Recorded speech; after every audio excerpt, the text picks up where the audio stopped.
6b, classification of energy. 6.4, identifying forms of energy.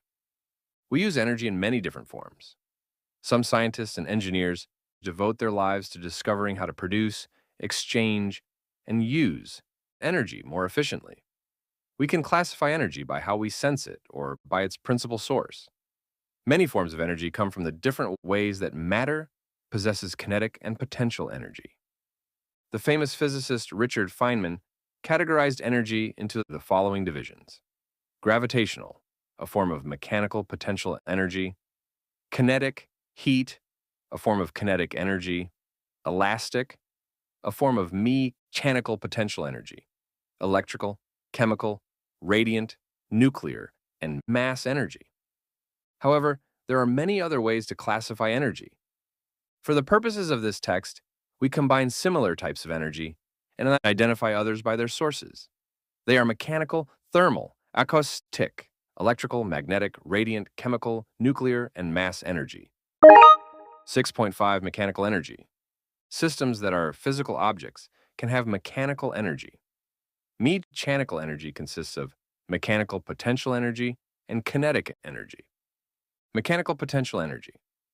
Mechanical potential energy is the energy of an object due to its physical position. Specifically, potential energy exists when a force acting on an object has the potential to move it. Potential energy is proportional to the size of the force and to the distance that the object could possibly move when pushed or pulled by the force. We call the position from which we measure this distance the zero reference position. The farther the object is from this position toward which the force tries to move it, the greater the object's mechanical potential energy. A common example of mechanical potential energy is gravitational potential energy, GPE. The gravitational force acts on objects vertically by pulling them downward toward the center of the Earth. The zero reference position is below the object, and we usually choose it to be the ground or some other horizontal surface. Every object subject to gravity has the potential to fall to a lower height, unless it is already resting at its zero reference height. Gravitational potential energy can be easily calculated if one knows the object's weight and its height above a zero reference or height. The formula is GPE equals WXH, where W is the object's weight, W equals m times g. In newtons, 1 N equals 1 kilogram meter per second squared. And h is the object's height above the reference height in meters. The GPE of an object changes as its height changes. A falling object rapidly loses GPE as gravity does work on the object. A rocket gains GPE as its engines do work to lift it against gravity. Elastic potential energy, EPE, is another example of mechanical potential energy. Elastic potential energy is produced in a system or material affected by an elastic force. In physics, elastic means that a system returns to its original form or state after its shape is stretched or compressed by an outside force. Springs, rubber bands, and similar materials have elastic properties. The contact force that an elastic material exerts varies in relation to the change of its shape. The more a rubber band is stretched, the stronger it will snap back. The force a spring produces is related to how much the spring is stretched or compressed. A spring's zero reference position is the spring's length in its completely relaxed condition. The farther from its relaxed position it is stretched, the greater the force it exerts. If a spring is attached to a system, such as a screen door, it generates EPE in the door as the door is opened and the spring is stretched. When the door is released, the spring closes the screen door, converting the EPE to work by moving the door. Kinetic energy. Kinetic energy is mechanical energy by definition because it involves the physical movement of matter. The formula for kinetic energy is KE 1/2 meter V squared, where m is the mass of the system or object in kilograms and v is its speed in meters per second. Note that in the formula, the speed is squared. Therefore, changing speed has a much greater effect on kinetic energy than changing mass does.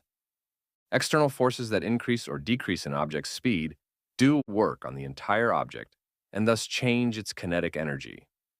The kinetic energies of large objects and individual isolated particles are easily calculated using the kinetic energy formula. The kinetic energies of atoms or molecules of objects and substances at rest are difficult to measure for several reasons. These particles are extremely small, are very numerous, and vibrate and move at different speeds. Therefore, scientists must use a different method to measure their kinetic energies. 6.6 Thermal energy. The kinetic molecular model of matter states that matter consists of innumerable tiny particles in constant random motion. Each particle, no matter its state of matter, moves at some speed at any given moment. Thus, every particle of matter has kinetic energy. The average sum of the kinetic energies of all the particles in an object is its thermal energy. Theoretically, all particle motion ceases at absolute zero, 0 Kelvin, or about minus 273 degrees Celsius. However, absolute zero cannot be reached, so all matter has some particle motion and therefore thermal energy. It is impossible with our current technology to measure the average kinetic energy of particles in common objects at any given moment. Since thermal energy can move across a system's boundaries, it is much easier for us to measure the changes of thermal energy in a system, which are indicated by changes in its temperature. The movement of thermal energy into or out of a system is called heat. The process of gaining thermal energy is called heating, and the process of losing thermal energy is called cooling. Thermal energy, heat, and temperature are discussed further in Chapter 9. The principal sources of thermal energy on our planet are the sun and the earth itself. Thermal energy from the sun maintains the Earth's surface within habitable temperature limits. The Earth's inter-annual heat source keeps the planet from being an icy cold cinder, like many of the asteroids. Humans have discovered ways of converting other forms of energy found on and in the planet into thermal energy for warmth and industrial purposes.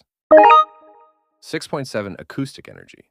Unlike thermal energy, which involves the random vibration and motion of particles of matter, acoustic energy is the transmission of energy through matter by particle oscillations that occur in specific directions. Acoustic energy differs from thermal energy in several important respects. Acoustic energy, when present, must always move through the matter. It cannot move through a vacuum, a region lacking in matter. In contrast, thermal energy is always present in matter, but it moves or is exchanged only between points of different temperatures. Acoustic energy causes particles to move in periodic motion, consisting of back and forth vibrations. The periodic motion of particles occurs as their kinetic and potential energies are repeatedly exchanged. Thermal particle motion is random in the direction and duration. When acoustic energy is transferred, the distance that the particles move is usually much larger than the size of the particles. Thermal particle vibrations, in contrast, are approximately the size of the particles. The way acoustic energy moves is often described as waves, but acoustic waves are different from water waves. See Chapter 12 for a comparison of various kinds of waves. Sources of acoustic energy vary in many ways. Familiar sources include earthquakes, explosions, bass speakers, submarine sonar equipment, human vocal cords, piccolos, jet engines, dog whistles, bats, and medical ultrasound diagnostic equipment. Acoustic energy and sound waves are discussed further in Chapter 13. 6.8 Electrical energies. One of the single most important discoveries in physics was the discovery of electrical charges in matter. All atoms consist of even smaller particles that either are neutral or carry a positive or negative charge. Electrical charges exert field forces on their surroundings. It is these forces acting on other electrical charges that can do work as electrical energy. Two objects carrying the same charge repel each other. Objects with opposite charges attract. The most common and everyday source of electrical energy is found in the excess, the lack, or the movement of electrons. Useful sources of electrical energy are almost entirely man-made. Electrical batteries, generators, photovoltaic solar cells, and radiothermal generators are a few of the devices that store and produce electrical energy. Natural sources include lightning, electric rays, and eels, and the immense electrical currents circulating in the Earth's magnetic fields in space. The properties and use of electrical energy are discussed further in Chapter 10. 6.9 Magnetic Energy. Magnetism was originally thought to be a mysterious and occult, hidden, or magical property of matter, because seemingly ordinary matter can exert a force over a distance to attract or repel objects. For instance, magnetic compass needles unerringly point north. As with electrical energy, magnetism exerts a field of force. Magnetic energy is the ability to do work through the influence of a magnetic field. Magnets can exert an attractive or repulsive force on a magnetic object depending on its material and orientation. While an object may have either a positive S or a negative electrical charge, all magnetic objects have both a north and a south pole. Natural sources of magnetism include certain kinds of rocks, the Earth itself, and many of the largest bodies in our solar system. Man-made sources of magnetic energy include magnets and magnetic materials, such as computer hard drives. Any object, such as a wire, that is conducting electricity also generates a magnetic field. Magnetism and magnetic energy are discussed further in Chapter 11. 6.1 Radiant Energy. Magnetism in matter ultimately comes from the order and motions of electrons within atoms. In fact, the motion of electrons is the source of all magnetic fields. A rapid change in a magnetic field around a wire can cause the acceleration of electrons. This discovery led physicists to conclude that electricity and magnetism are two forms of the same energy, today called electromagnetic energy. This energy, in various forms, can be radiated by matter and transmitted through a vacuum. Therefore, it is also called radiant energy. Visible light is the most familiar form of radiant energy. Other types of this energy include ultraviolet light, radar, radio waves, X-rays. These types of radiant energy are naturally emitted from astronomical objects such as stars, black holes, pulsars, and nebulas. Artificial sources of radiant energy are used for communication, illumination, imaging, and medical purposes. Chapter 14 discusses all forms of electromagnetic energy. 6.11 Chemical Energy. Atoms and matter are usually bonded together as elements or compounds.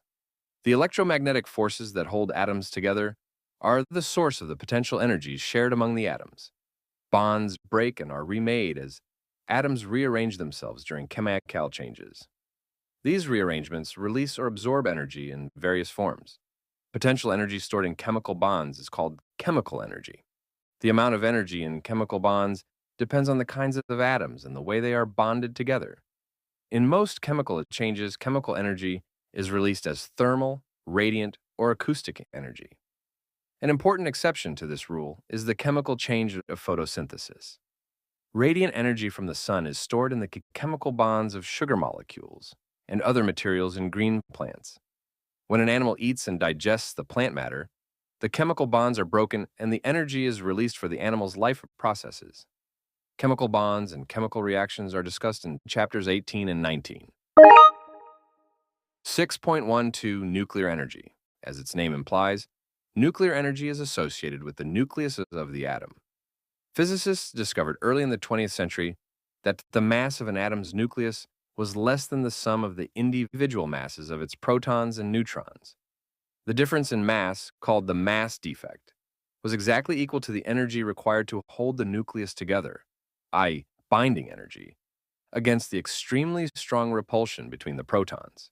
Remember that like charges repel. How is mass equal to energy? Recall Einstein's famous equation tan E equals m times c, where m is the mass of matter, c is the speed of light squared, and E is the total energy released if the matter were converted entirely to energy. He showed that energy and matter are equivalent to each other. Nuclear energy is released in two different ways. Large nuclei with many protons and neutrons can be split into two or more smaller nuclei in a process called fission. The sum of the masses of the smaller nuclei is less than the mass of the original nucleus. The difference in mass is converted to different forms of energy, thermal, radiant, etc., according to Einstein's equation. Nuclear energy is also released when small nuclei are smashed together to form larger ones in a process called fusion. The binding energy for the particles in the larger nucleus is released as huge quantities of energy in various forms. Nuclear energy is liberated in man-made nuclear fission reactors for electrical power generation and research. It is also explosively generated in fission and fusion bombs, which are extremely destructive. A natural site of fission was found in Africa, where concentrated deposits of uranium experienced nuclear fission long ago because of, or perhaps following the flood. Natural nuclear fusion occurs in every sun-like star, where hydrogen nuclei combine to form helium. A discussion of nuclear changes and the structure of the nucleus is provided in Chapter 16. 6.13 Mass energy. The largest potential source of energy in the universe is mass energy, the energy equivalent to all matter itself.